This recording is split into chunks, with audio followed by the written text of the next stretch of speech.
Bismillahirrahmanirrahim. Alhamdulillahirabbil alamin. Allahumma shalli ala sayidina Muhammad wa ala ali sayidina Muhammad.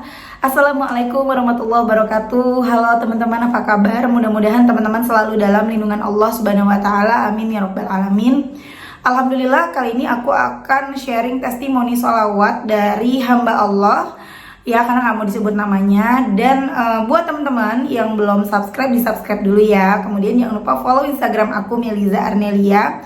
Untuk teman-teman yang punya testimoni sholawat, silahkan kirimkan ke WhatsApp aku. Dan untuk teman-teman yang mau nanya-nanya segala macam seputar sholawat, teman-teman bisa cek dulu di YouTube aku yang sesuai sama permasalahan teman-teman. Nah, kalau memang teman-teman udah nggak ketemu tuh permasalahannya, teman-teman bisa chat aku di Instagram atau komen di YouTube. Kalau ke WhatsApp juga boleh, tapi untuk di WhatsApp aku jawabnya agak lama, nggak apa-apa ya. Oke, langsung aja ini akan aku telepon hamba Allahnya. Ya, ini masalahnya pinjol ya teman-teman.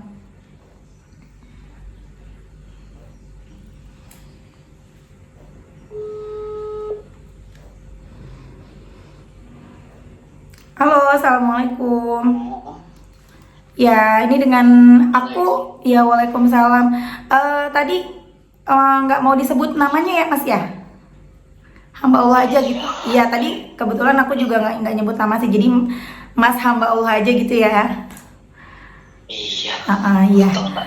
Gimana nih Mas, Mas hamba Allah? Kayaknya namanya jadi panjang, Mas hamba Allah. Masnya kenalin diri dulu kali ya. Oh, iya, oke. Saya hamba Allah dari Cilegon, Banten. Iya. Saya di sini ingin berbagi sharing pengalaman atau kisah keajaiban dari sholawat yang pastinya semoga bisa memberikan inspirasi. Mungkin kalau misalkan ada sesuatu yang menarik atau bisa diambil positifnya, ya monggo gitu.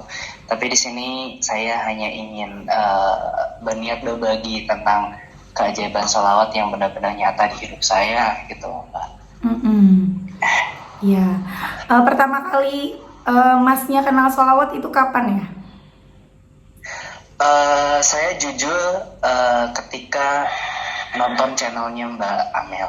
Oh gitu. Itu kira bulan apa tuh?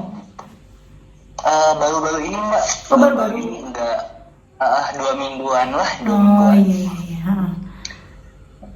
Saya itu pokoknya di beberapa waktu bulan kemarin itu saya tuh ada di fase kehidupan yang kayak benar-benar kayak diombang-ambing gitu loh Mbak, sama kehidupan gitu.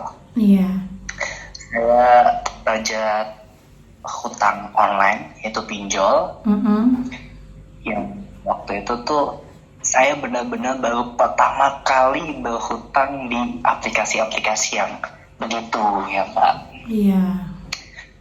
Jadi ibaratnya waktu itu saya benar-benar kalap karena saya harus menutupi bisnis saya yang hancur pertama.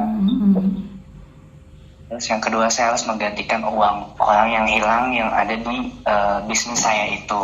Jadi saya tuh punya bisnis, bisnis itulah gitu kan. Saya itu dipercaya sama teman-teman saya lah untuk mengelola uangnya gitu. Tapi ketika dengan cepatnya uang itu hilang, dan itu nggak sedikit Mbak, itu sekitar 60-70 juta. Banyak ya.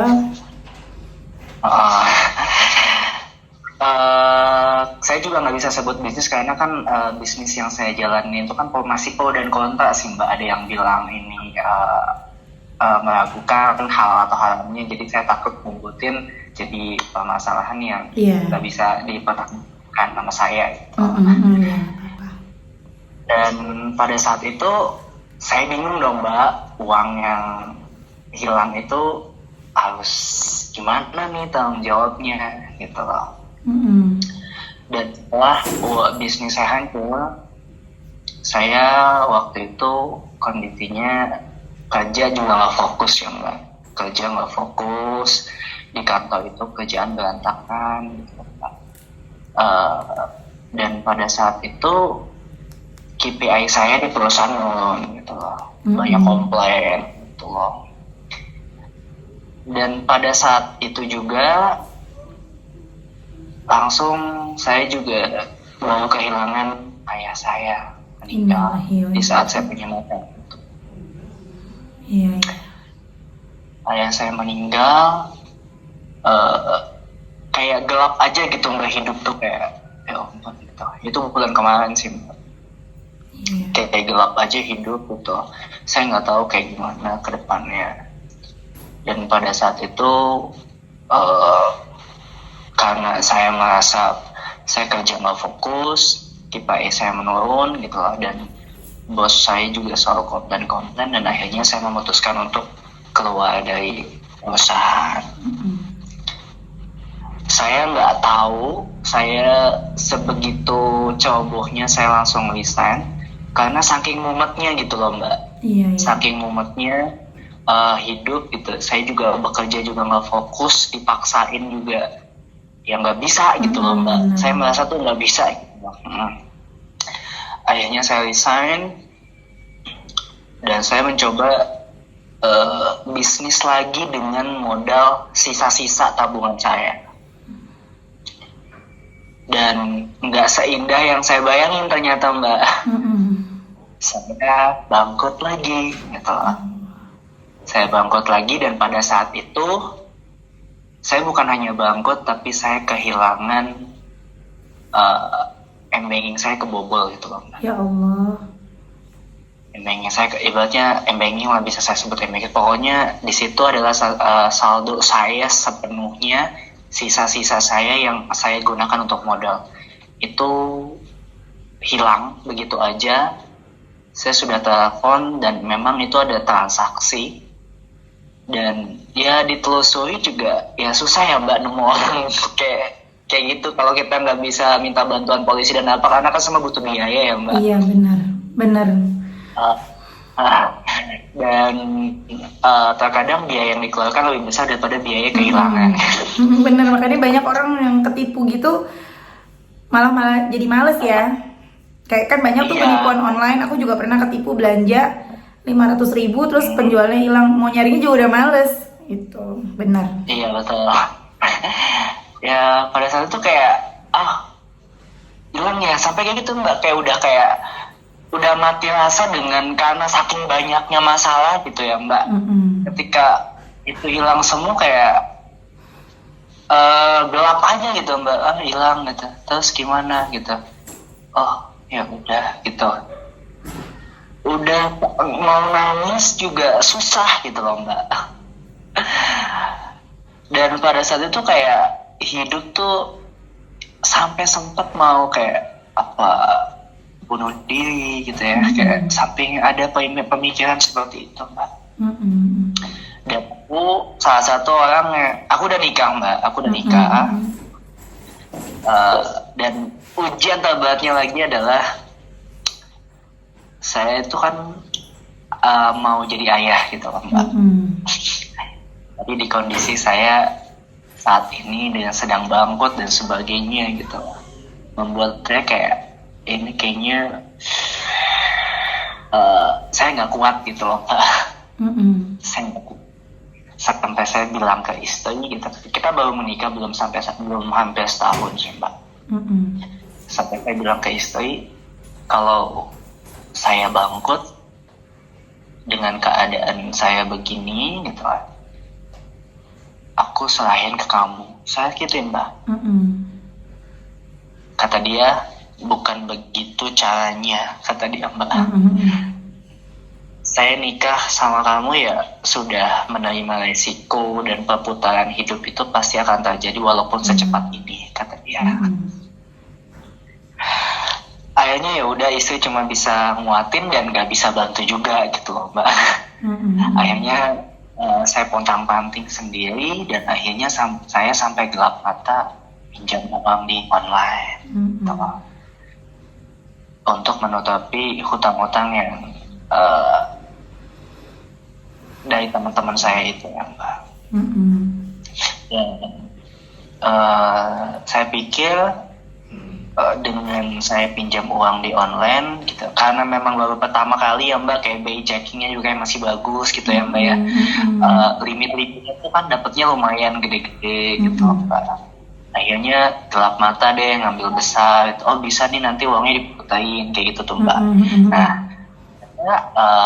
uang dari pinjol itu aku putarin mbak ke bisnis aku, dengan begitu yakinnya aku gitu.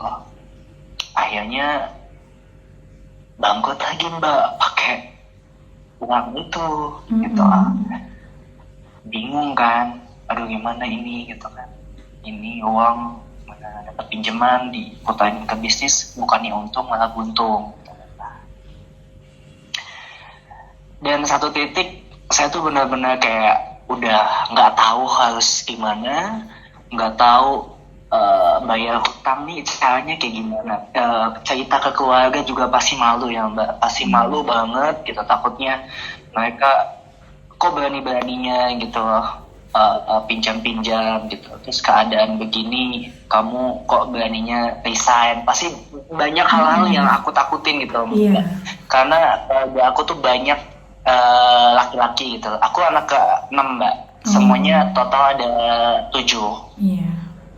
Itu rata-rata laki-laki, dan mereka tuh semuanya tegas gitu, dan PNS gitu mbak. Prinsip PNS kan ya begitu ya mbak. dan keluarga aku tuh menjunjung tinggi yang namanya Islam gitu loh mbak. Sesuatu yang kaitannya bukan Islam banget mereka tuh nggak mau gitu mbak. Mungkin aku salah satu anak yang bandel yang bisa dikatakan mbak, berani-beraninya nyentuh sesuatu yang bersifat riba, yaitu pinjol gitu. Aku berani bilang pinjol itu riba karena bunganya udah gak masuk akal mbak. Dan pada saat itu saya tuh sholat aja kayak nggak fokus gitu mbak. Zikir juga nggak fokus, itu gelisah aja mbak. Akhirnya aku buka YouTube kan, cara mengundang rezeki lah, kayak gitu lah mbak gitu kan, buka YouTube. Dan aku nggak sengaja nemuin channelnya Mbak Amel tentang pinjol itu mbak, tentang siapa sih yang curhat sama mbak itu pinjol yang puluhan juta dia lunas gitu. Ya kayak ngepas aja gitu mbak, aku amalin lah sholawat Jibril yang sallallahu alaihi Muhammad SAW itu ya mbak. Aku amalin, dan yang namanya kita lagi banyak masalah ya mbak, kita nggak fokus dikejar utang, itu kayak sholawat aja pikiran kemana gitu ya mbak.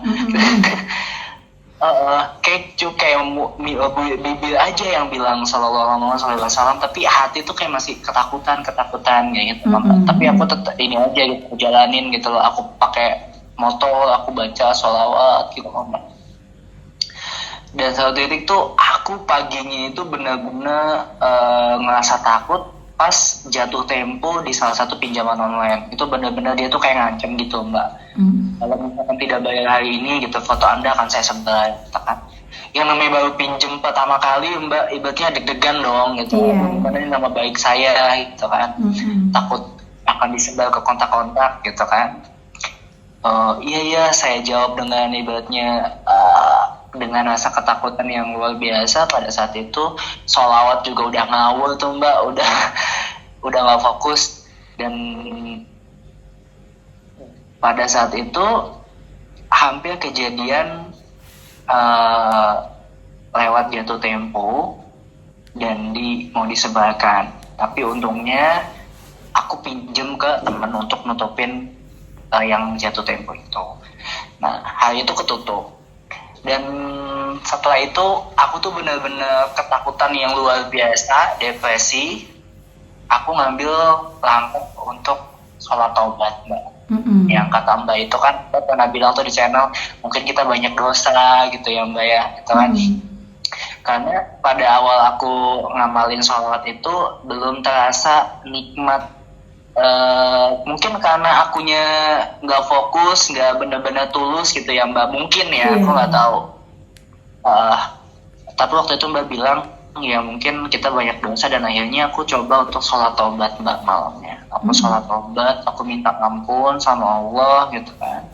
Aku banyakin istighfar, dan aku semalaman itu baca sholawat nggak putus mbak. Aku sampai sengantuk-ngantuknya baca sholawat. Dan pada malam itu aku ngomong sama Allah, aku bilang gitu, aku doa sama Allah, ya Allah jaga nama baik saya gitu kan. Tolong saya nggak tahu kayak gimana, saya nggak mau hal yang tidak diinginkan terjadi, saya tidak mau mencoreng nama baik keluarga gitu mbak. Saya sholawat, pokoknya sampai ibaratnya sholawat Ibrahim aku baca 10 kali mbak, sholawat Jibril yang sekian ratus lah aku baca semalaman itu. Dan pagi-paginya mbak itu aku belum dikasih jawaban gitu lah. Sampai aku tuh mikir ada keajaiban gak, sampai aku mikir tuh hal-hal yang di luar nalar yang tanpa usaha gitu loh mbak. Pengennya instan gitu, siapa tahu ada yang datang ngasih uang, atau ATM aku terisi ada yang nyasar. Aku sampai berpikir seperti itu, saking aku ininya gitu loh mbak. Saking ada di titik putus asanya, cuma membutuhkan keajaiban dari Allah gitu. Aku tuh cuma butuh keajaiban sekarang gitu. Walaupun aku mau usaha, ya aku bingung gitu, usaha apa dalam waktu dekat ini untuk melunasi hutang aku gitu loh mbak. Iya. Aku cerita ke temen mbak, temen bilang ya percuma gitu kan kamu berdoa sholawat tapi kamu mau kalau nggak ada usaha ya percuma. Ya saya bilang kayak gini, ya ketika saya bingung mau usaha apa dan waktunya mepet, ya saya makanya berdoa gitu ya mbak. Ya, makanya saya sholawat. Iya pada saat itu ya karena saya bingung harus usaha apa, harus pinjam ke siapa gitu ya. Bukannya aku menjaminkan doa-doa saya, ya saya juga bukan nabi gitu kan, yang bisa langsung dijabah gitu. Yang katanya butuh usaha, ya dari situ saya berdoa, ya saya Allah kalau misalkan saya harus berusaha, tunjukkan gitu, saya harus kemana gitu kan mbak. Sampai saya berdoa itu kayak udah bener-bener negas karena saking bingungnya minta tolongnya sama Allah gitu loh mbak. Sampai saya ada di titik berdoa tuh udah kayak tolong ya Allah, tolong gitu tuh. Sampai benar-benar meratapi diri banget mbak, karena saking bingungnya. Dan utang itu hampir puluhan ya, 20 juta itu. Besoknya tuh harus langsung 20 juta lunas, dan uang dari mana aku bingung. Dan pagi itu udah banyak teror mbak. Foto aku udah kayak buronan gitu lah. Kalau misalkan sebelum jam 12 Anda belum bayar, maka akan disebarkan ke kontak Anda gitu. Takut dong mbak. Aku tuh baca sholawat sebanyak mungkin gitu kan, sampai ibaratnya aku nggak tahu itu sholawat sampai udah berapa ratus gitu mbak. Dan udah jam 12 belum ada jawaban sama sekali mbak. Dan akhirnya dataku kesebar mbak. Oleh salah satu pimpinan. Di WhatsApp aku, teman-teman aku udah pada dapet bahwa yang bernama saya itu adalah buronan, akan hubungi kami sudah menghubungi polisi ya, karena dia belum bayar hutang. Itu mbak, malunya berapa besar itu mbak, malunya. Aku malu banget.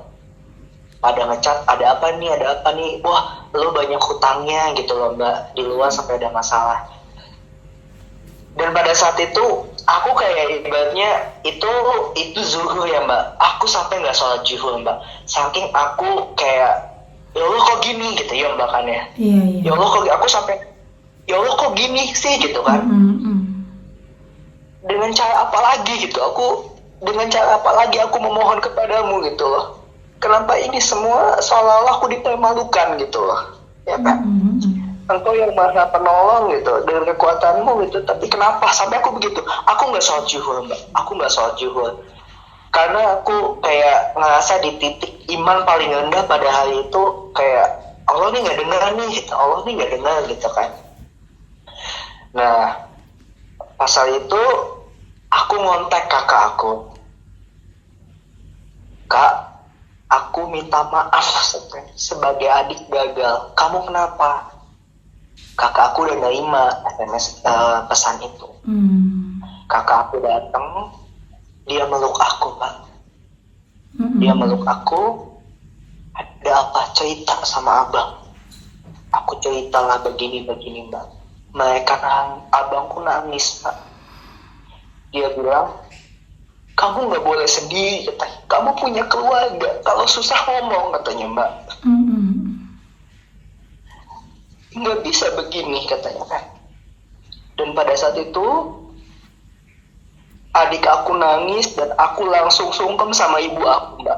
Aku sungkem sama ibu aku. Pada hari itu aku minta maaf. Aku udah mempermalukan keluarga.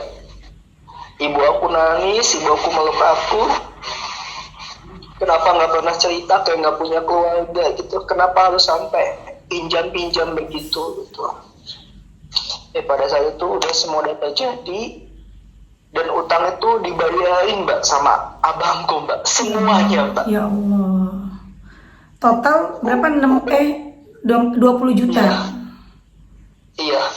Dan itu hampir 70%-nya lah mbak. Yang pada saat itu yang pinjol yang berbahaya itu semuanya lunas lah mbak. Bisa dikatakan lunas. Pinjol yang bisa dikatakan ilegalnya itu loh mbak. Karena aku downloadnya ilegal aku mbak. Karena aku saking karena aku baru pertama BI checkingnya bagus, jadi aku dapetnya gede-gede gitu kan mbak. Dan abangku yang bayar pada hari itu juga mbak. Ya Allah. Berapa semuanya, lunasin semuanya. Kalau ada sisa ngomong gitu kan. Tapi memang masih ada sisa mbak. Tapi aku di satu sisi aku nggak mau ngebebanin karena aku juga bisa usaha gitu loh mbak. Aku bilang begini, nanti kalau aku nggak mampu, aku akan bilang itu. Kata abangku, oke, tapi abang udah bilang berapa abang bantu. Tapi aku sekarang masih belum terbuka semuanya mbak, karena aku ingin berusaha dulu gitu loh mbak. Iya. Akunya masih ada masih ada ego sekarang tuh, aku masih pengen berusaha dan gak mau ngelapotin keluarga gitu loh mbak. Tapi abangku suatu saat kalau kamu ada begitu lagi, bilang sama abang, jangan pendam sendiri mbak. Pada hari itu dan aku kontak debt kolektornya itu, saya minta nama baik saya diperbaiki. Saya akan kasih kamu uang 200.000 saya gituin. Bener kakak mau ngasih saya, iya. Dan si debt collector itu mbak ngecat semua kontak saya, mohon maaf ada kesalahan bahwa nasabah tersebut bukanlah atas nama saya. Alhamdulillah ya. Diklarifikasi itu. Dan tahu nggak mbak, debt collector itu sampai sekarang dia orang yang malah nasihatin aku mbak, yang jadi teman aku mbak. Ya Allah. Dicat, dia kak jangan pinjol lagi ya gitu. Terus kalau yang ilegal tuh yang ini kayak gitu. Kak maafin saya ya gitu kan, saya begini karena kerjaan begitu mbak. Saya mau kasih uang sama dia kan, dia nggak mau mbak. Iya. Udah kakak ikhlas nggak, tapi nggak usah deh kak, katakan kakak jangan jauh dari Tuhan ya kak, bilang gitu mbak debt kolektornya.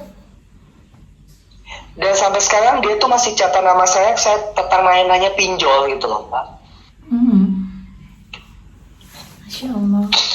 Dan itu nggak, ibaratnya karena masih shock ya mbak dengan kejadian seperti itu, saya merasa malu gitu kan. Saya tuh udah mulai kayak hilang gitu mbak sholawatnya, kayak manusiawi ya mbak, kekecewaan gitu loh mbak. Dengan dikasih kejadian seperti itu, emang bener-bener kayak shock gitu loh, baru pertama hidup begini amat gitu loh. Dan itu saya nggak sholawat, saya tinggal sholat tuh mbak. Saya tinggal sholat karena ibaratnya baru shock kejadian itu. Dan orang tua ibu juga sampai aku makan disuapin mbak. Aku makan disuapin sama adik aku meluk aku mbak, yang cewek. Jangan gini lagi katanya, kalau ada masalah cerita. Dan pada saat itu adik aku ngasih uang aku mbak, sekitar 7 juta. Ini buat pegangan gitu. Dan pada saat itu aku merasa, gitu kan, selama ini bukan aku nggak dikabulkan doanya gitu loh Mbak, bukan aku nggak dikabulkan sholawatnya, tapi Allah tuh kayak ngasih pelajaran bahwa banyak yang peduli sama kamu gitu loh. Benar. Dan kamu selama ini tuh egois gitu loh, apa-apanya semua kamu pengennya saya bisa, toh nanti kamu meninggal tuh yang hubungin mereka gitu ya Mbak, yang mandiin mereka gitu loh, yang ngedoa itu mereka gitu loh. Dan pada saat itu aku sadar bahwa kalau aku nggak dipermalukan oleh debt collector itu, mungkin selamanya aku nggak sadar bahwa aku punya keluarga yang baik ya Mbak. Benar. Aku nggak sadar kalau misalkan aku orang yang egois, serakah gitu loh. Dan pada saat itu aku tobat lagi Mbak, soal tobat lagi aku minta ampun bahwa ya Allah, Engkau baik banget gitu loh, Engkau baik banget. Dan sekarang tuh aku kayak keluarga tuh pada nanya gitu, kalau aku kemana, ada di mana, sama siapa, udah makan apa belum, segitunya Mbak gitu loh, segitunya gitu loh. Dan kayak oh gitu kan, keajaiban sholawat tuh benar-benar ada, dan diberikannya itu ya kita nggak bisa membayangkan. Kalau saya kan waktu itu sholawat niatnya adalah saya mendapatkan keajaiban untuk melunasi utang tanpa ada kejadian yang menyakitkan gitu loh Mbak, yang nggak enak gitu. Tiba-tiba ATM keisi sendiri ya, pengennya gitu ya. Iya gitu. Ada yang ngasih uang segepok gitu. Begitu Mbak. Saya pengennya begitu kemarin tuh, ternyata enggak gitu loh. Dan alhamdulillah